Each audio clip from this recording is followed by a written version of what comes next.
Awit 75, 1:7-9.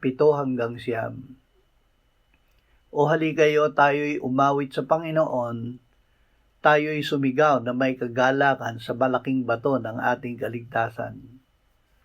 Sapagkat siya'y ating Diyos at tayo'y bayan ng kanyang pasulan at mga tupa ng kanyang kamay. Ngayon, kung inyong papakinggan ang kanyang tinig, huwag ninyong papagmatigasin ang inyong puso gaya sa Meriba, gaya ng araw sa ilang sa Masa, nang tuksohin ako ng mga magulang ninyo at ako'y subukin, bagamat nakita na nila ang gawa ko. Ang bato ng ating kaligtasan. Ang Panginoong Diyos ang malaking bato ng ating kaligtasan.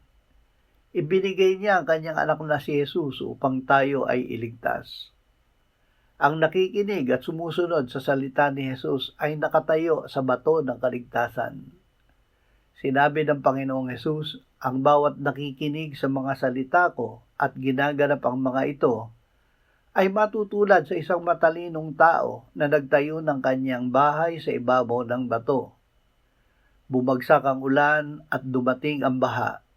Humihip ang mga hangin at hinampas ang mga bahay na iyon, ngunit hindi iyon bumagsak sapagkat itinayo sa ibabaw ng bato.